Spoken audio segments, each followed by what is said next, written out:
Welcome to Flat Earth Debate Live. I'm your host Nathan Oakley, and if you are new to this channel, or you've not done so already, then be sure to subscribe, hit the bell notification icon and join button if you'd like to become a Nathan Oakley 1980 channel member and keep up to date with the Flat Earth Debate.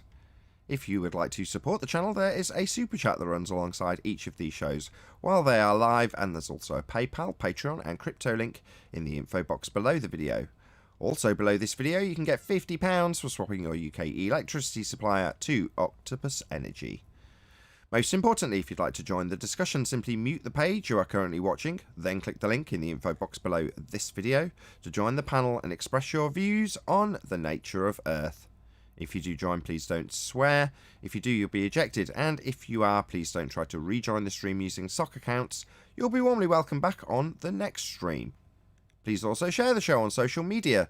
Sharing the show obviously increases the live audience, but this in turn increases the chances of a more diverse panel, so please share the show on Facebook and Twitter. One last time, if you're new to the channel or you've not done so already, then be sure to subscribe, hit the bell notification icon and join button to keep up to date with the Flat Earth Debate. Now we are joined by 10th Man and Neil in G+, together with a whole bunch of people in Discord, so welcome one and all.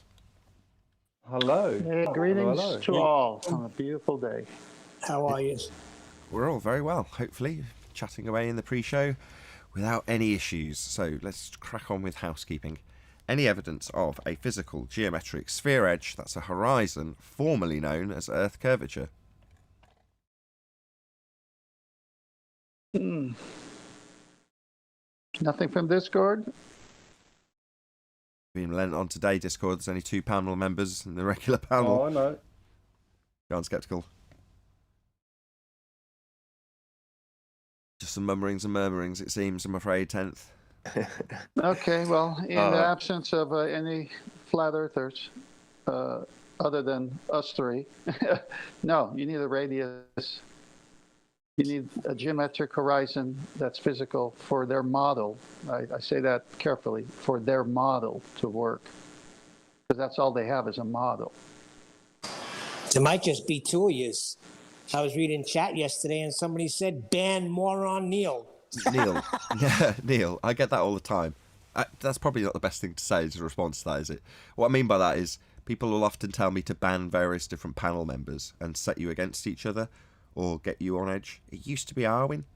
Ban Arwin. It's like, why? Arwin's ace. Now it's, no, why? But Neil's ace, so don't worry about it. I ain't. I'm only kidding. I mean, the fact that I write those comments, don't let that sway you either.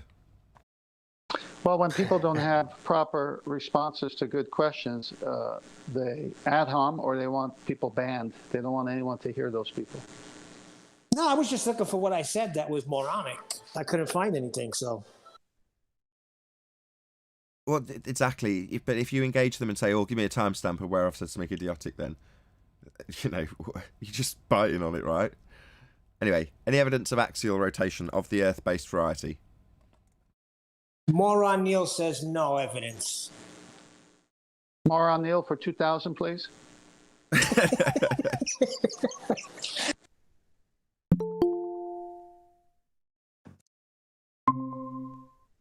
So, axial rotation, anybody at all? Hey, Arwin.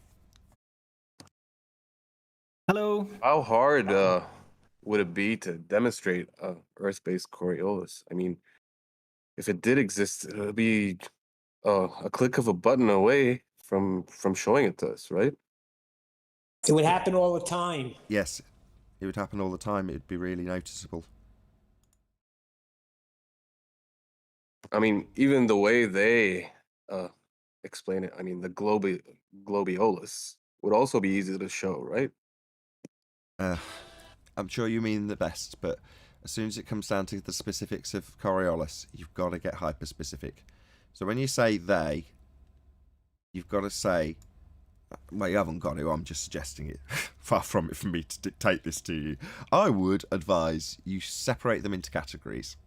So, are you talking about anti-flat earthers who essentially have the same argument for the most point as we do, which is to say Earth does not rotate underneath, because that's an anti-flat Earth rhetoric, or when you say they, do you mean the globe rhetoric, which is completely the opposite of what we and anti-flat earthers say, and that is to say Earth does turn underneath as a second reference frame to cause Coriolis effect. So who's Let they? me ask a question. I'm asking him. Did you not hear that I just directly asked the question to him? Go ahead, answer. Feel free.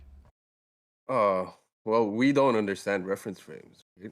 So, I didn't drop in the third option. Okay, I'll give the third option. I'll have to summarise the first two.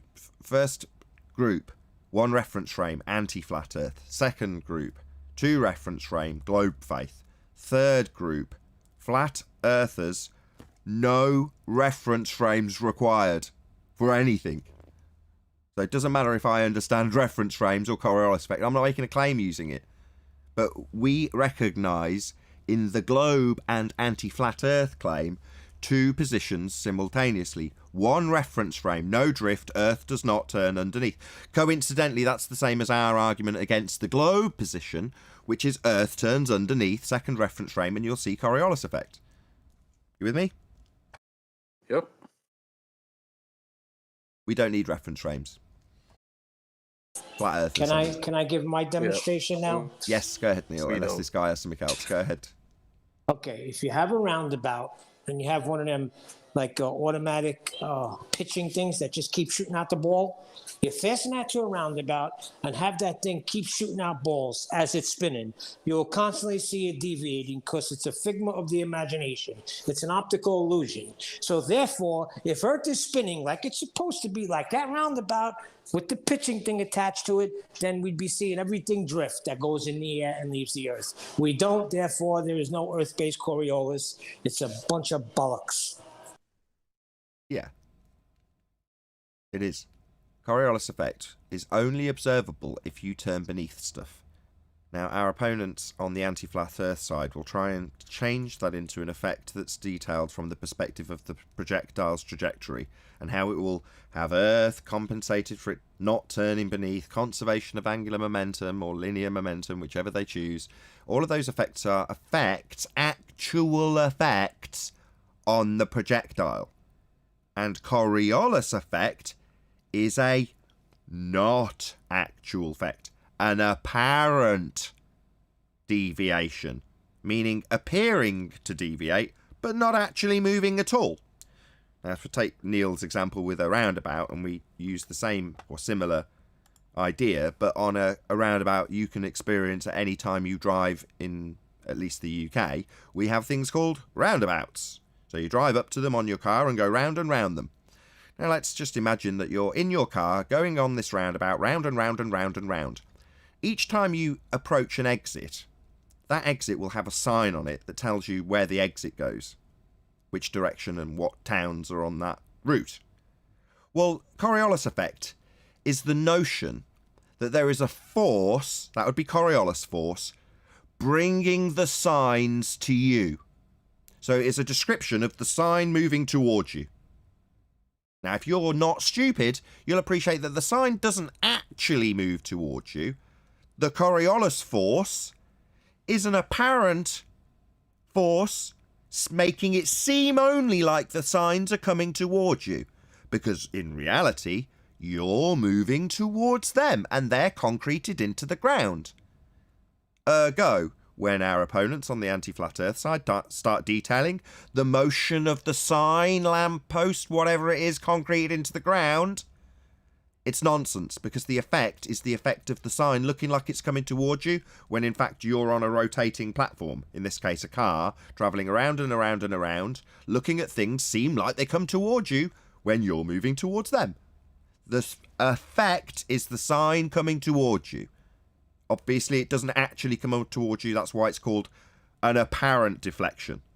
Don't get bamboozled by globe believers or anti-flat earthers who start detailing what the projectile actually does when the effect has nothing to do with the projectile's actual trajectory and everything to do with what it seems to do only because you're turning beneath it. So this effect only can occur if you turn beneath stuff.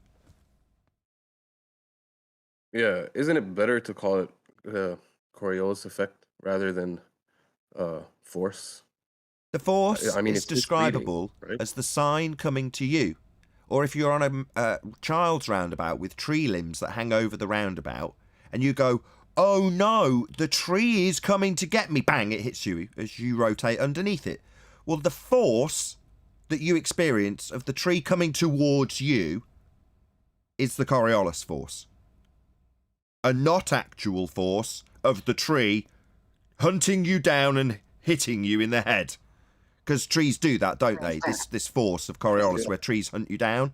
No, it's a not actual force. But the tree still hit you, and that description of how it came towards you and then hit you from your reference frame is described as a Coriolis force. The tree coming towards you. When it doesn't really, you move towards it.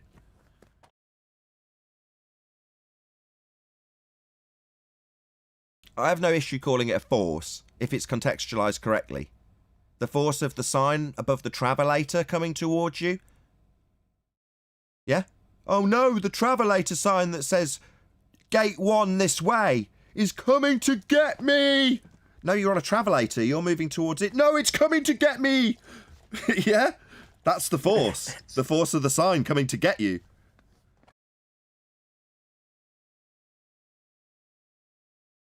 Anyway, we'll round this axial rotation question out with the following. We have a situation on our hands from the globe/anti-flat Earth side. Anti-flat Earthers say there's no drift to observe because Earth and atmosphere move together as one reference frame. A la Simon Dan telling me, he misaddressed his tweet, it should have been to Neil deGrasse Tyson, but I digress, telling me that my reference frames are ruined and showing examples where people don't drift on trampolines dragged along by tractors. So here's an example of a man not drifting in a second reference frame. No drift. You and your reference frames are ruined.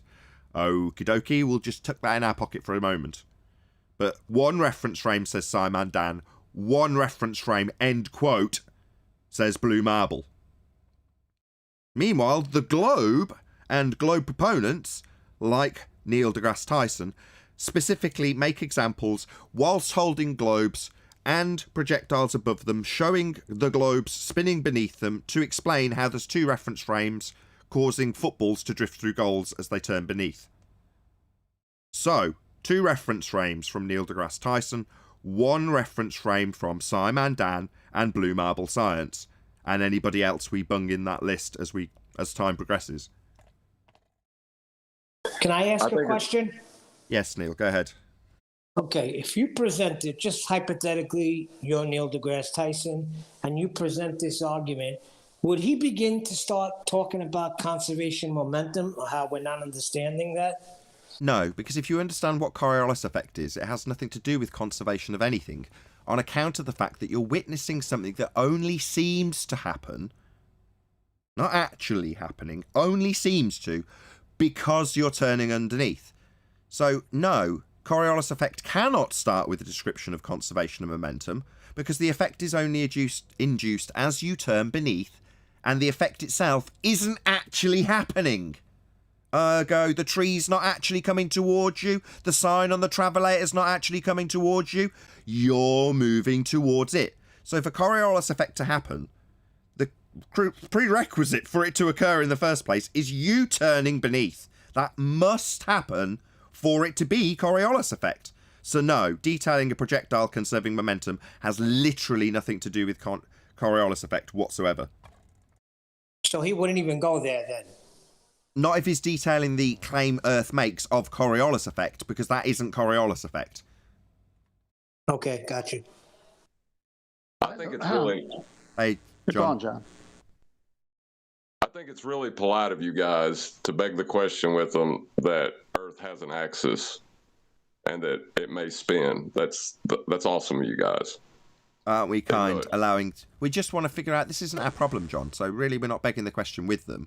We're saying, separate from us, because we don't need reference frames, you, globe believers, while you beg the question of a sphere-shaped Earth beneath your feet, have two reference frames causing drift and one reference frame not causing drift on your globe that has nothing to do with me. Yeah, I could see where they get confused if they're begging the question of an axis and there isn't one. That's certainly a problem. They need an R value to get their rotational value in radians.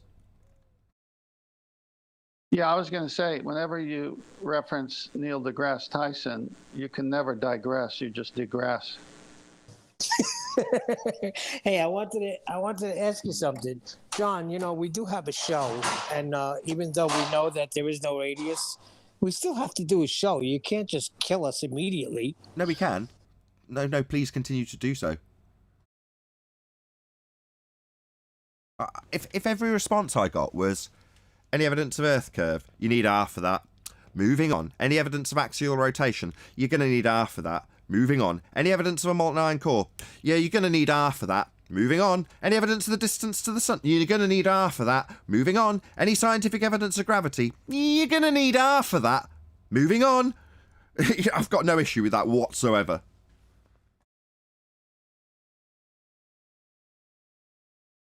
Now that you took care of all the housekeeping, That's why anything they else? don't have to work on the really is level. Yeah, they don't have to do anything they don't want to, but if they're told by one of their high priests that they don't have to work at the really is level when reifying a concept into an actual force that is specifically detailed as not being a force, then yeah, you can think of anything as anything if you want. Well, whether that claimed not actual force or apparent force or actual force, whatever force they want to describe, it's an inaccurate description. They need a radius for that too. Yes, they do. That's correct. Didn't the radius get debunked like a year and a half ago or something? Yes, it's called the Black Swan, an Yes, image that puts the horizon at least 10 miles past what it's supposed to be if you're on a spinning water ball with their radius that they give us, not that we came up with. Yes, John. They got all kinds of problems. Well, it's the reason you came from that side to this side of the argument, John, when you realized it was never a real measurement. Well, it's an interesting religion because it conflates measurements with assumptions, and it does it very cleverly by correlating that with what we think we observe in the sky. Or at the horizon. Right. Yeah, it's a clever religion. It really is. Yeah, religion is the correct terminology as well. You know, I like adding it in actually when my kids bring up, or mostly my eldest, brings up various different religious things that are detailed through allegory in cartoons, in just general stuff that she's having exposed to her in the books, in the stories, whatever. And she'll ask about them. And I'll start detailing how various different religions will tell her what the sky is and what it contains. And then I go through the list, and one of them is that they're rocks in orbit. In other words, I don't say it's not. I say, look, lots of people will try and tell you what the sky is. They're called religions. One of them's heliocentric. It's true.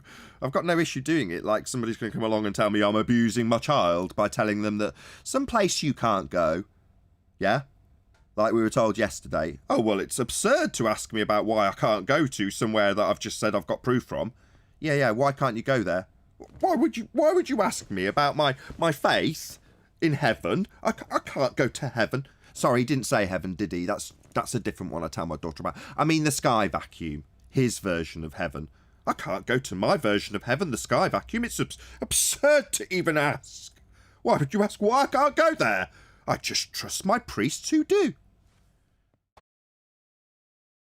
Well, and the religion where they're angels, at least sonoluminescence has a correlation.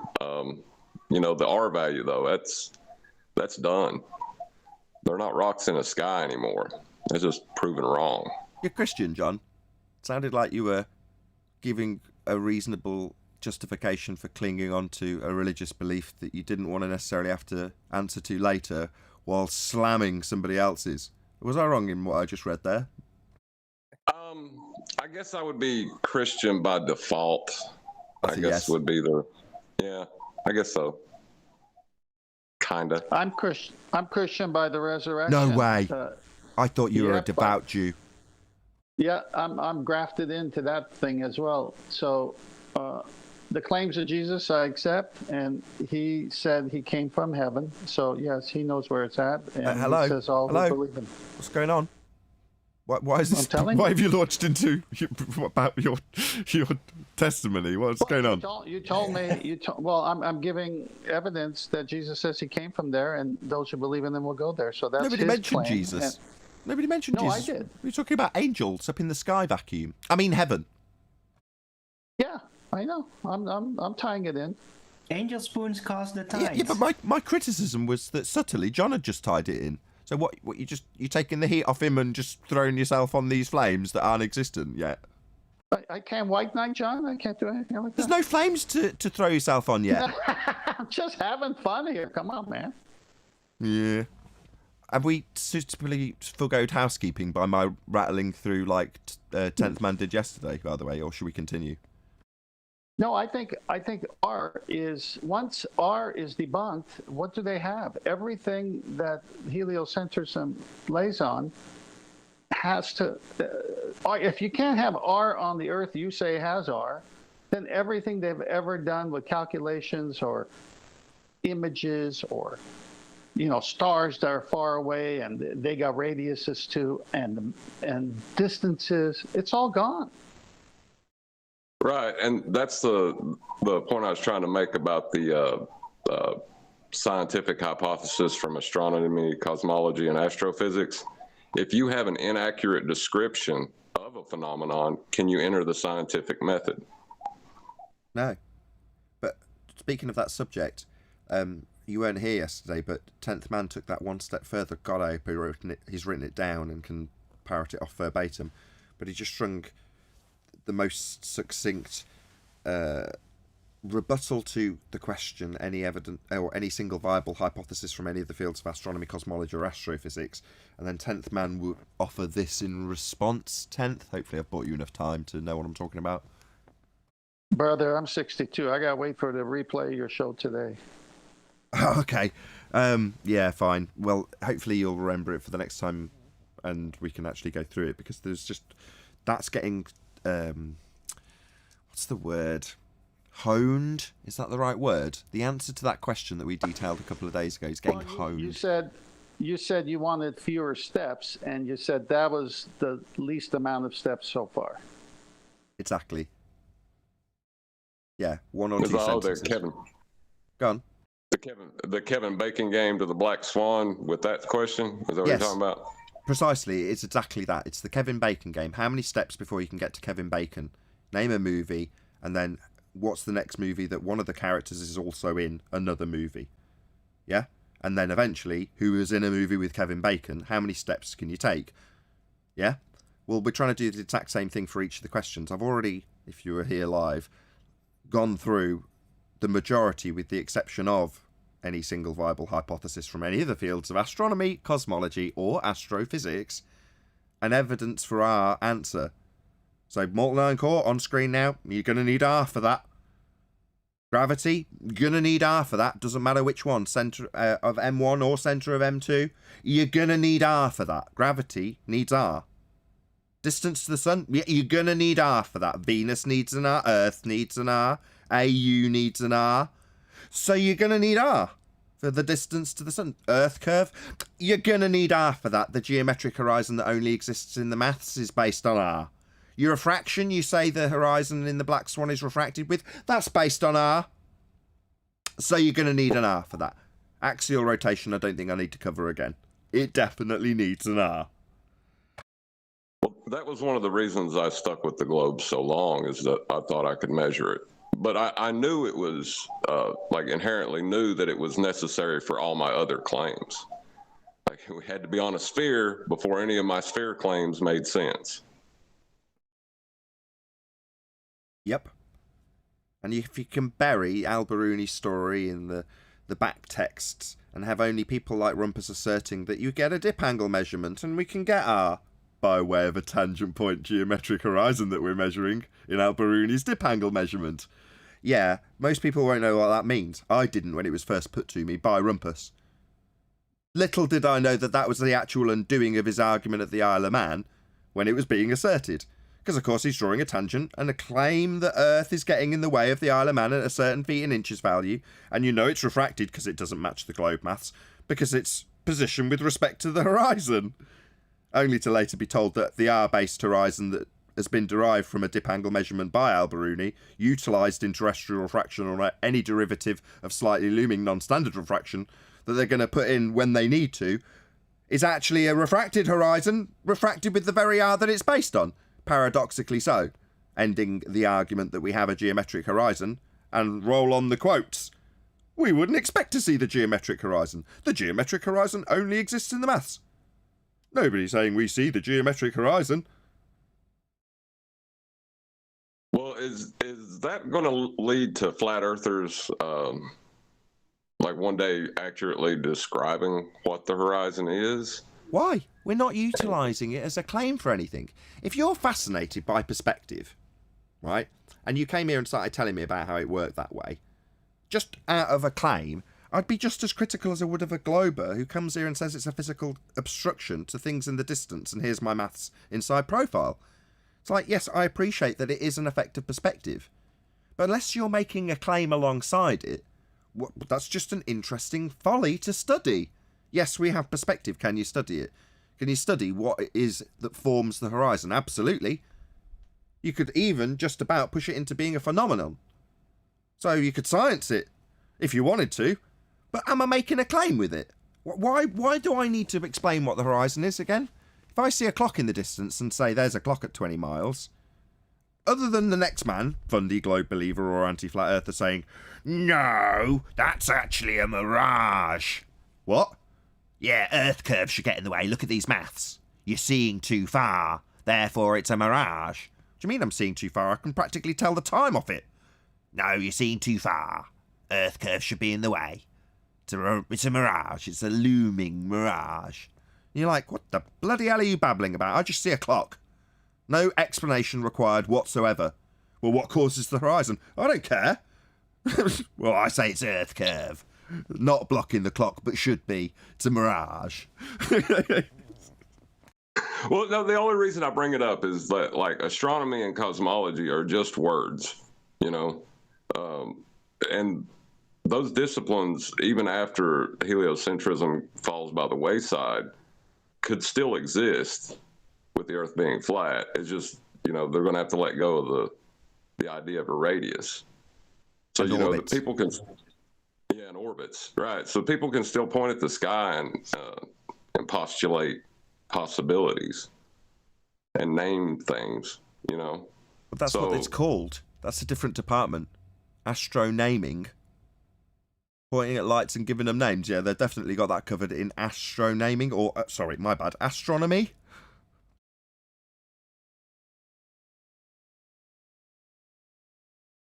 They do Getting like Pete Shea now. Well, it is a bit Pete Shea, because if you start talking about the logic of the stars, well, what's that? Well, it's the demonised astrology now, isn't it? No, much more credible, the people who point at them and just give them names. See that thing there? No. What about if I show you lots of composites of it? Now do you see it? Yeah, that's a black hole. Is it? Yeah. Okay. Thank you, astronomer.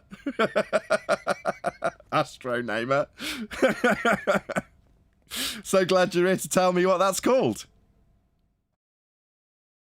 What's the cause of that, by the way? Well, I could just make you up a little story. Will that suffice?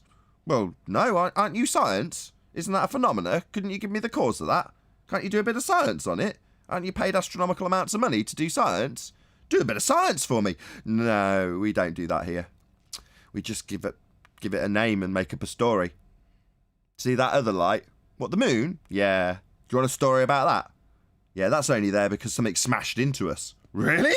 Yeah, we're a planet flying around the sun. What? What? Yeah, we're falling around the sun, and another rock was also falling around the sun. My God, this gets pretty crazy. Where have you come up with this from? well, we assumed an R value and assumed we were standing on a sphere, and then we assumed Venus was the same size as us, and we assumed the distance to the sun was such, and that there was this imaginary planet nobody's ever seen that disappeared from existence when it smashed into us. Didn't you know all this? No, it all seems like just some crazy story you made up. No, it's rhetoric. Oh, so it's a crazy story someone else made up? Yeah. Oh, right, okay. Well, anyway, back to the light in the sky we call the moon. That's the debris from the collision. Really? Doesn't debris sort of fall on the ground after you smash something? No. It sort of balls into itself through this thing called gravitational accretion. What's gravity? Oh, I don't know. Next question. Meanwhile, it accretes. It's accreting into this ball. Gravitational accretion. Really? Yeah. That's my story about the moon, and how it came to pass. Do you like it? Well, I was going to tie the beginnings of life in with Thea too. I'm still I'm almost done with that paper. I was going to post it in Master B when I'm done. But if you make money off that, came from Thea. Well, you could. There is no reason other than you don't have the expertise and accreditations to publish it. But beyond that, if you took the time to become an astrophysicist, whatever it takes, 5 years, then you published that with your PhD behind you, obviously, then there's absolutely no reason to not believe that wouldn't eventually make it into the rhetoric. That's how rhetoric comes to pass. So you writing a little story about the life on Earth emerging from the collision of Thea, and it's depositing a molten iron core that makes ours oversized to fit with the timeline of the heliocentric story, happy days, brought forth life. Well, if you put that in, I don't see why that couldn't be part of the story. I said the same thing to Arwin. Arwin wanted 7 million. Not that Thea caused life. Thea brought life with it. Just same thing. It's my kicking the can. Yeah, it's my kicking the can down the road problem. Yeah. You're introducing an infinite regress fallacy into this story. There's nothing wrong with that. It's just a story. Yeah, that's what I'm saying. Get kids. That's why we got to get kids. We got to get young ones so they can start going to school for this, but they go to school knowing what the truth is. What? Well, if you had a kid go to school and he becomes an astrophysicist, but he knows the Earth is flat, he could begin to write the right information and publish the correct information. I don't think he'll get a job, but he can still do it, or she. Schools have that as part of their curriculum. I mean, depending on which school you go to, obviously different schools teach different things. And if the school you decide to put your child in, obviously given it's your choice, teaches that as their religion, I mean, it's obviously the case, and we know it, that they won't tell you it's a religion, but if that's the religious belief taught in that school, then that's what that school teaches, right? No, but I'm saying if they can go there with that, learn that, but they have the knowledge of what's really going on. Like this Dr. Becky, say she was a flat earther, but she just went through all the schooling and everything, took what she learned, but now she starts to say what everything really is. She might not have a job, but she can at least publish papers.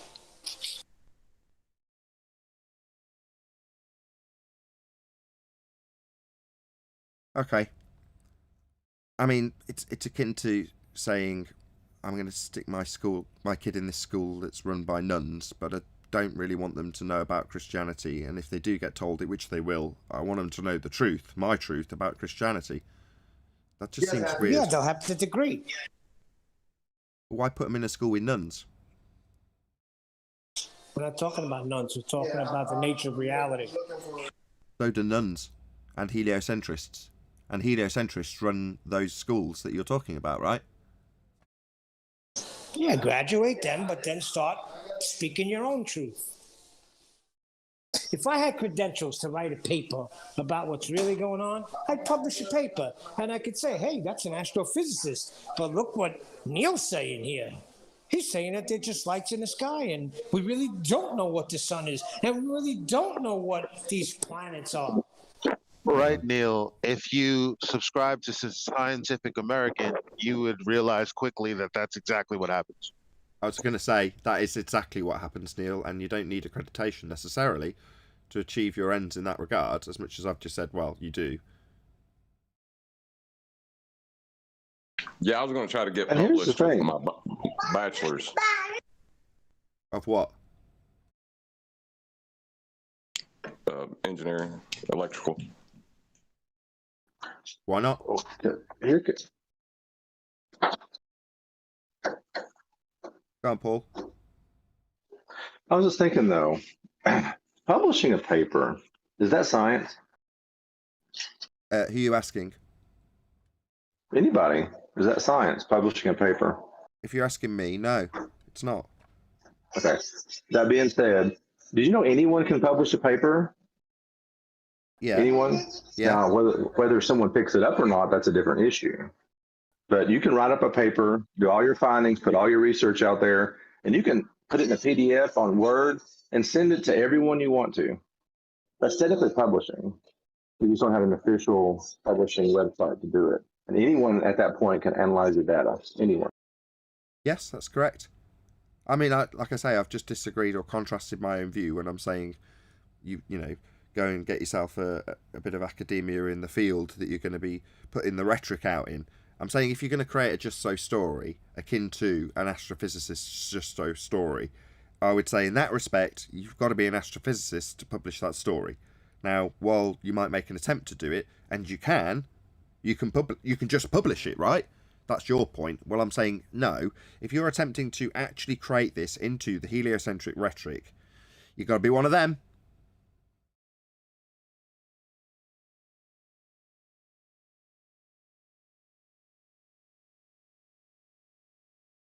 And not just a disciple either, a priest.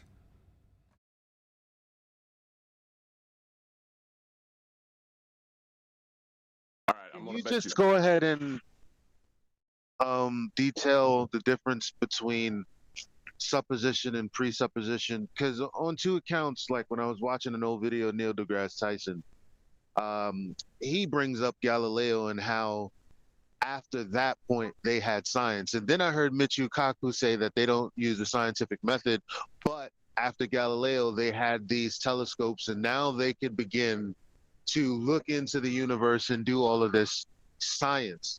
Well, can you, because you said, I heard you explain what a presupposition is. Can you explain the difference between supposition and presupposition? Sure.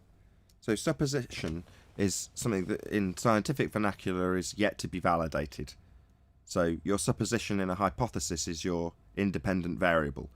That which you presume, suppose, not presuppose, suppose, causes the effect. So that's a supposition of the cause of the effect you're studying, your independent variable. A presupposition, which is what we detailed with Arwin yesterday, trying to weasel it in and describe it as a presupposition that's come after a measurement, therefore no longer a presupposition. Presupposition is based on the conclusion that's going to follow. So it's presuppositional if it's the basis of your conclusion.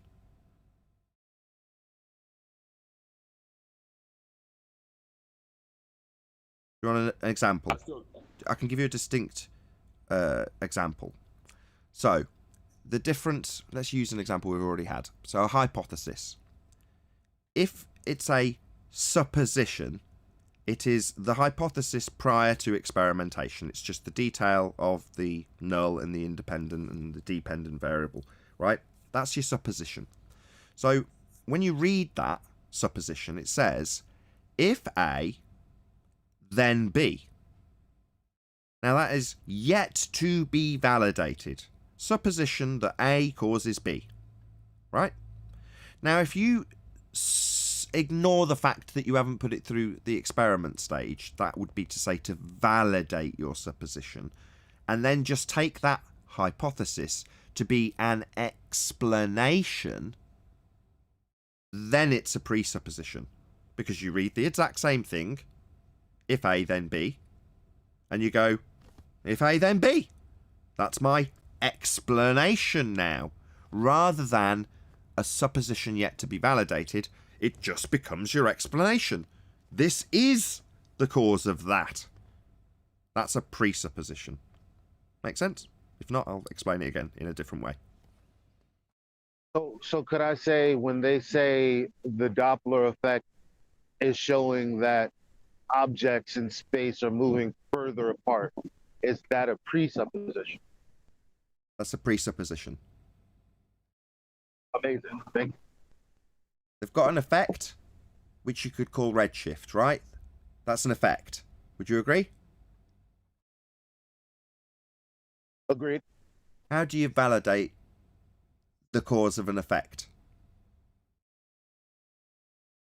You have to manipulate it, right? You have to manipulate your supposed cause of it. So this is where the genius of science lies, because what normally happens is you go, what causes redshift? Yeah? Now, I'm not supposing that you should draw correlations with things that you can generate that aren't the effect you're actually observing, because that's what they'll actually do. I'll just get that out of the way straight away. But you've got to suppose you know the cause of redshift and then actually vary it to see if it causes it. Now, if you just take that which you're describing, let's say you're saying Doppler effect is the cause. It's like it's an effect, but let's just do it anyway because it's what you said. Doppler effect is the cause of redshift. It makes no sense, but let's just throw it out there just for ease of the explanation.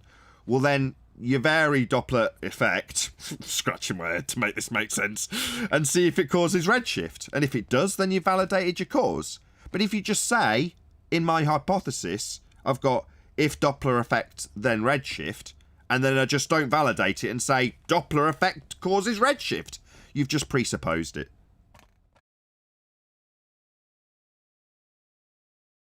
Thank you. Seeing is that I'm being more keen to this happening, I would assume, and I could be wrong, but I would assume that a lot of people aren't clear on this because, again, if you ask someone, okay, what's a valid hypothesis for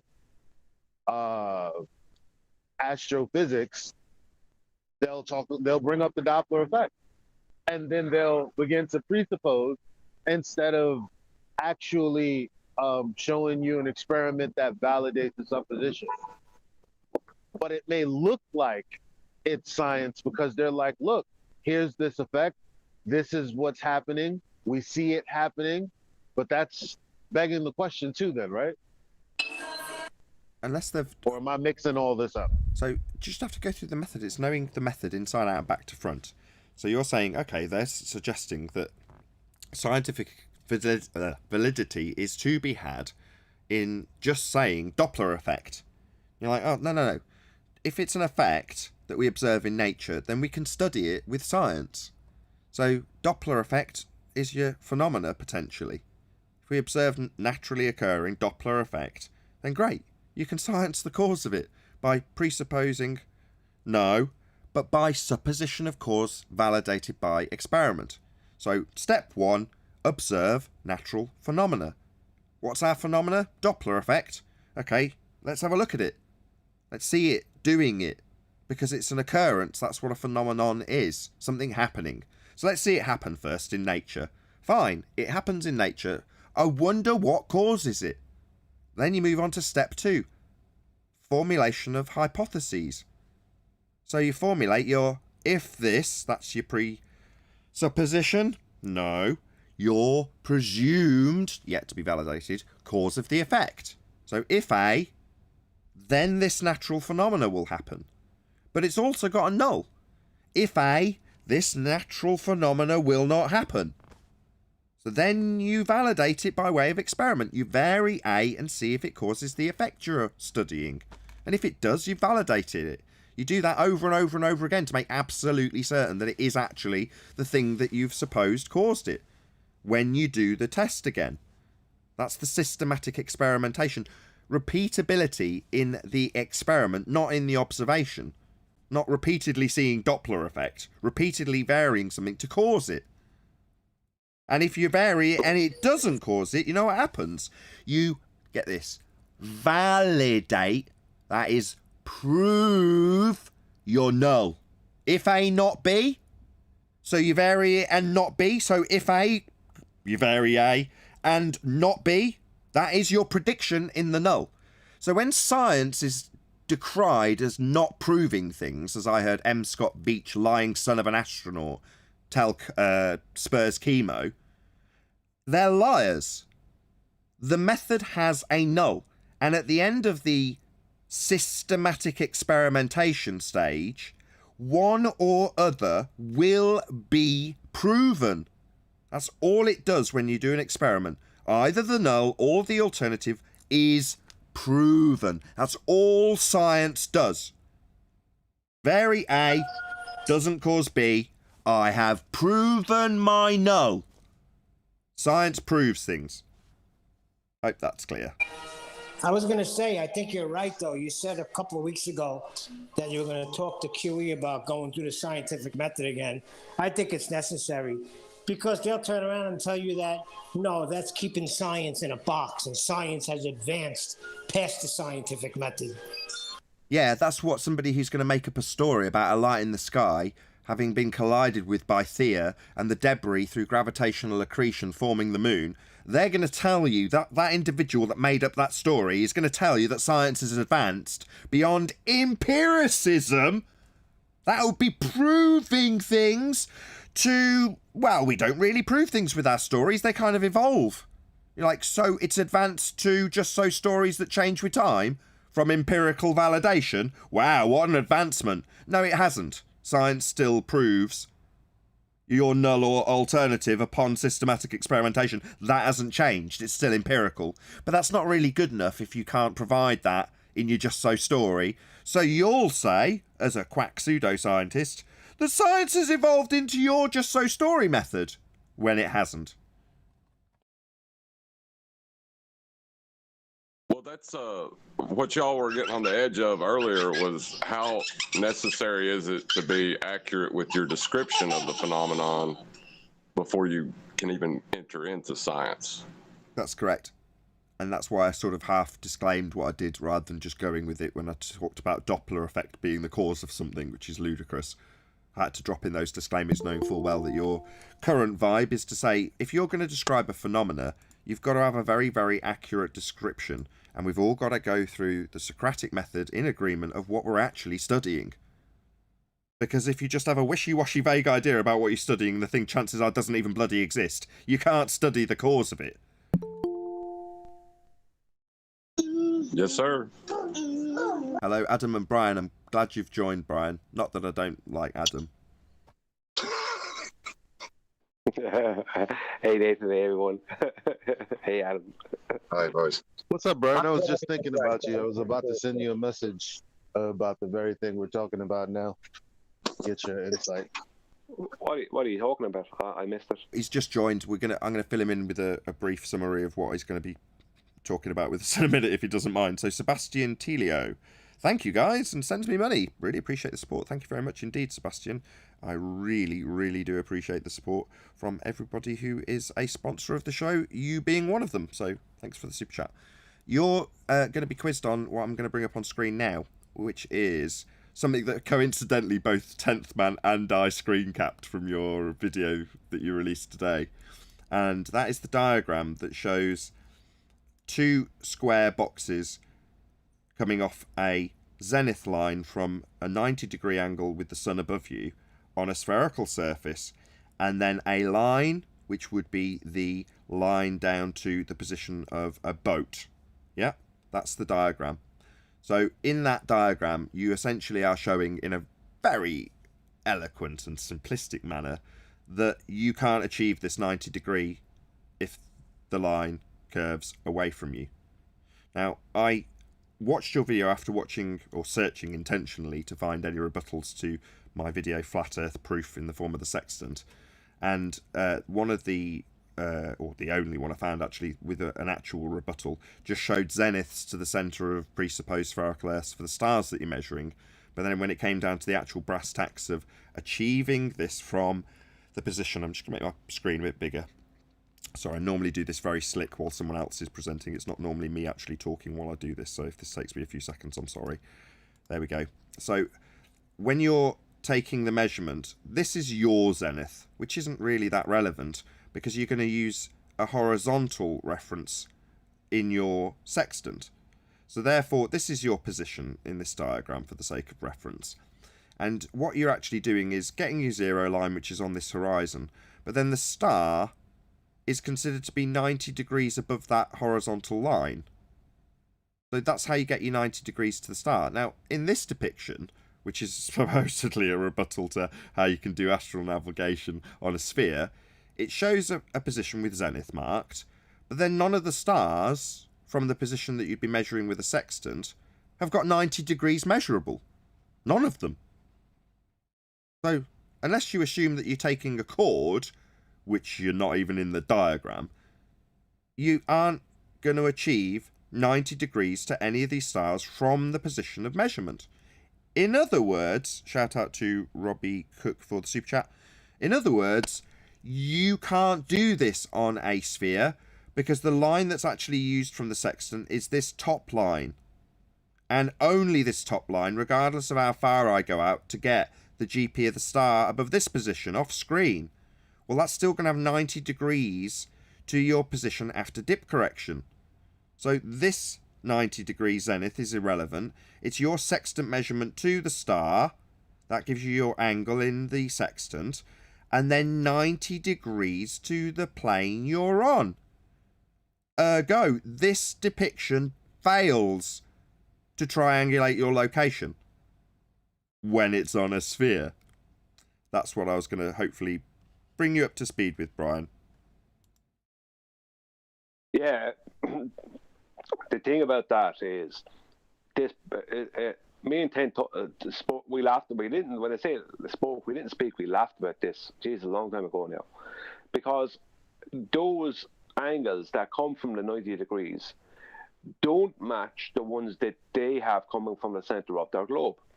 Now, to them, it might look like the angles are matching, but they're not, because this comes from them pre-assuming that it's okay for the angle to come from the center of the globe and to be in a different position from where you're taking an angle, which are 90 degrees, because the star is really huge. This is where that comes from. That comes from this crazy nonsense. I'm still pointing to the same direction because the star is really huge. No, you're in a different position. So your angle to their angle is coming from a different position. You can't triangulate. If you look at where the zenith there is and those two angle lines going into the horizontal there, you can't triangulate for that position if you are referencing a completely different place. You know, exactly. With your two other angles, it can't be done. Exactly. You need 90 degrees for the star to be the same across, well, shockingly, what they call it, area or circle of equal altitude. So again, on your diagram, Brian, where you've got your 90 degrees that aren't achievable on a curved surface moving away from you, if this is your position for the measurement with the sextant, we've got a star over here and a star over here, and we'll imagine that this one is three-dimensionally back from our position, just so we've got 3 reference points. Well, each and every one of those stars has to be given a 90 degree on its triangle from where you measure it. In other words, it doesn't matter that the star's measuring it out in this direction three-dimensionally. The way you're going to measure it is like it's on a flat plane, and must be on a flat plane to get 90 degrees to it. So back to this same example, but on, as described in Brian's diagram, on a sphere. Suddenly, when you move out to this star, it's dropped in one axis. So in three-dimensional space, it's not going to triangulate you when you draw a 90 degree to it, because suddenly that circle is over in these directions, tangent to the surface of the sphere, and three-dimensionally lower than a star that's over here that has a tangent over here when you draw it to the centre of a presupposed spherical Earth. Again, you can't get 90 degrees to triangulate it from your position because it's on a sphere. So then if you say, oh, well, this area around it's going to be area of equal altitude as per these diagrams, So, okay, well, this star is actually pointing 90 degrees to the centre of a presupposed spherical Earth. Well, from your position, how'd you get 90 degrees to it? That's what we kept asking Virus. And he kept on conceding, oh, well, you can't. I have to assume it's all flat to get that. It's like, no, you don't assume it's flat. It's measured flat to do this. And this fucks everything up. As soon as you put it on a sphere, it stops working. Because suddenly, the angle to this star is no longer 90 degrees to your position. But which line is? This line. Well, this line is the line that's flat, not curving away from you 8 inches per mile squared. And when you do the measurement, you're going to have that line continuing out below this star to get 90 degrees to that star. And the same with this star. The line that you get the 90 to is this line. Coincidentally, happens to just be below it enough for me to show you what I mean. So when you make your measurement with your sextant here, just make it bigger again. So you're at this position with your sextant, sighting this star and this star. And when you do, you draw your sextant angle up to it, and then you draw 90 degrees to it. Well, on this diagram, as you can clearly see, you can't draw 90 degrees to it, because it's fallen away from you on a sphere. That's not how triangulation actually works to get around. You draw 90 degrees to it. Well, is there any representation on here that shows something that could achieve that? Oh yeah, a flat line that doesn't fall away 8 inches per mile squared. That line would give you 90 degrees, is how you triangulate, and is precisely how it's described. Area of equal altitude. Not area falling away 8 inches per mile squared, because it doesn't work then. Like this diagram shows it not working. No 90 degree to the star anymore. No triangulation capable. Well, Nathan, if you look at where that person would be at the zenith, if they took an angle to those two stars, the way they're depicted with the globe, going into the center of the globe, then their angle to those two stars are not going to be what they show in A and B. They're going to be two completely different angles. They're going to be much more like the one to star A is going to be a much more shallow angle, and the same to star B. Like, they're not going to have those two angles that they have there. 110 and 140. I happen to just grab this picture and stick a protractor on it. So not 90. Yeah. Yeah, but but bringing those lines to bringing those GPs to the lines to the center of the globe. What they're actually doing is, if you were the person standing at the zenith on the 90 degree on the horizontal there, and you're seeing A and B there, and they are your like those two A and B, they are not going to be the same angle. If those stars are over there where they are, why would your angles go past them? They wouldn't. Your angle from that position would be two completely different angles. A and B would be completely wrong. You wouldn't even, that would never even come up. Like, your angles would be, because those two stars would be two different positions. Exactly. This shows it with you at where my mouse pointer is currently pointing, and no 90 degree to either A or B star. And where have they got 90 degrees to the star? Well, when you do your little gravity trick, when you say, oh, you're always at the top of the ball. Well, no, when you're measuring 3 different stars for triangulation, they're not all in the same zenith, all assumed to be at the top of the ball. They're all away from you, and you're measuring them from one position. So if you put them falling away on a ball, like this diagram, suddenly you can't get a 90 degree, as you can when you do on a flat plane. There's no 90 degree to either star. And when you say, well, I just take the star to go to the centre of a presupposed spherical Earth, yeah, that still doesn't help you get a 90 degree to it, does it? For triangulation. You can't, in fact. And if it was laid out like this, you'd never be able to measure the angle. It wouldn't be achievable. You couldn't do triangulation on a sphere. So not only is triangulation a flat Earth proof, it annihilates globe Earth. It would not, could not, and cannot work on a globe. Does not, as shown here. Yeah, well, if you removed from this diagram, let's just say, if you covered over the sphere part with a piece of paper, and you ignored the two angles in A and B, then that person, to star A and star B, will get two completely different angles if they want to use a sextant. They have no choice. Because star A and B are not at the angles from that person's position that they're shown on this diagram. Exactly. So when they bring it to the center, they're completely destroying the original angles. Yeah. The original angles are 90 degrees to a flat plane. Not going off for all weird angles on a presupposed spherical Earth pointing to the centre of it. Not at all. 90 degrees to a flat plane is how you do triangulation, with the stars assumed to be with their GP above a horizontal plane moving out from you in all directions. As soon as you put it on a sphere, it doesn't work. Simple.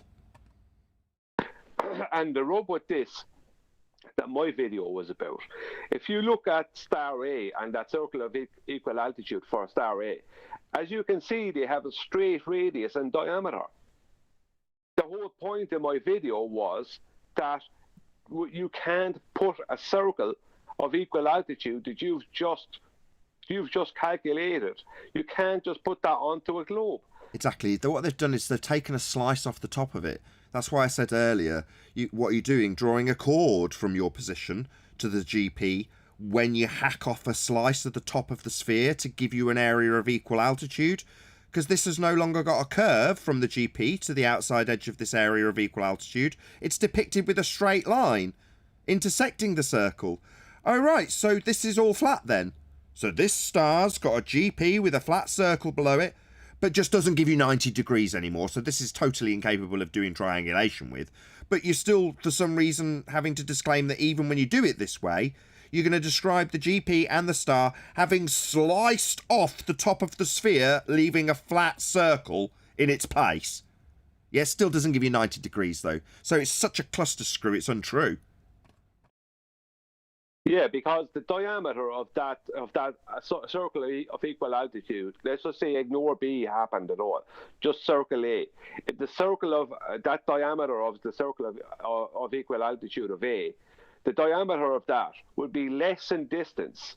Like if you're after calculating the distance as a radius, let's say to the GP of a star, and then the diameter, that will be less in distance. That diameter will be less in distance than the arc of the land that would be curving over the top of it.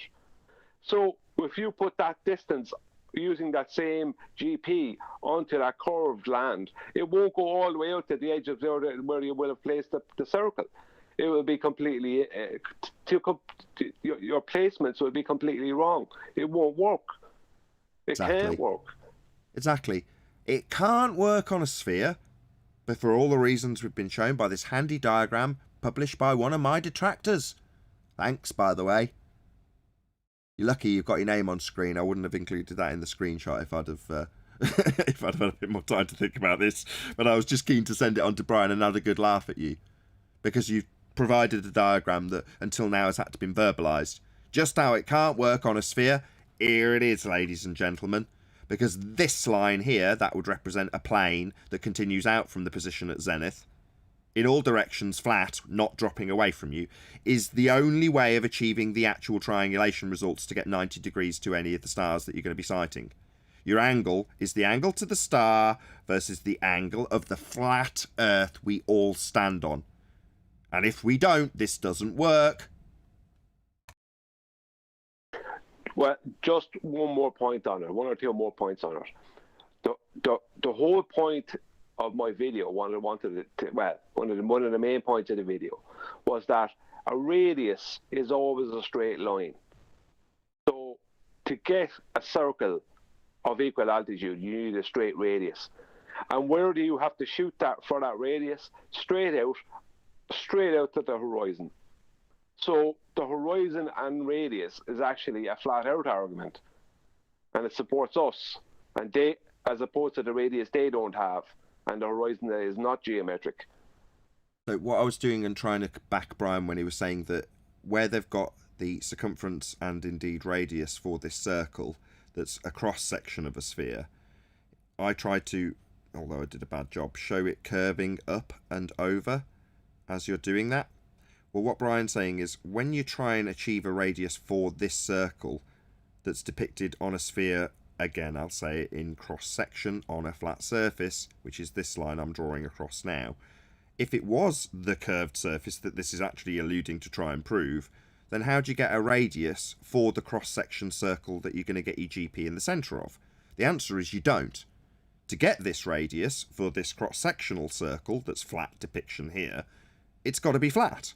So even in this representation, this area of equal altitude circle depicted on a sphere is still even then presented as flat. Why? Well, because he needs a radius for the circle of equal altitude that won't give him 90 degrees to this star when measured on a sphere from this position with a sextant. So again, even in their concessions, they're still drawing out flat surfaces. So it's got a flat surface underneath star A and star B, but Brian said to ignore that just for now. Yeah, it is impossible. Absolutely impossible. The fact that a radius is a straight line kills the globe from this point of view. They just have nothing, because that's going to be the starting point. They need a straight line as a vertex, and that has to be their radius to the GP of their celestial body. So before they even go to get an angle, they have to pre-assume that the surface of the water underneath the boat is going to be their radius measurement to the GP of their celestial body. And they can't do that on a curved surface. But it works all the time in reality, using a straight line for thousands of miles and then turning that into a diameter for double those thousands of miles. That must mean only one thing: the Earth has to be flat.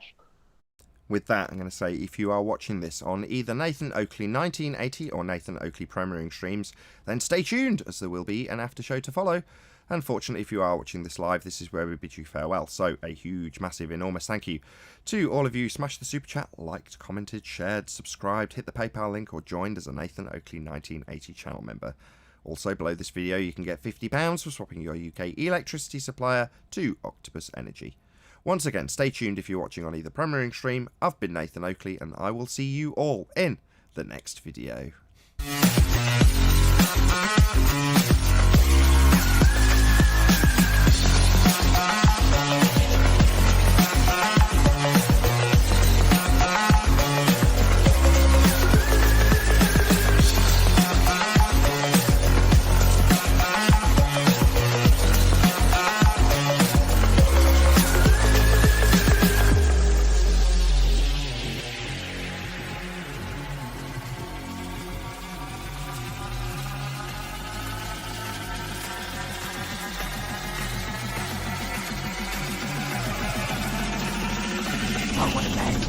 What a lovely day!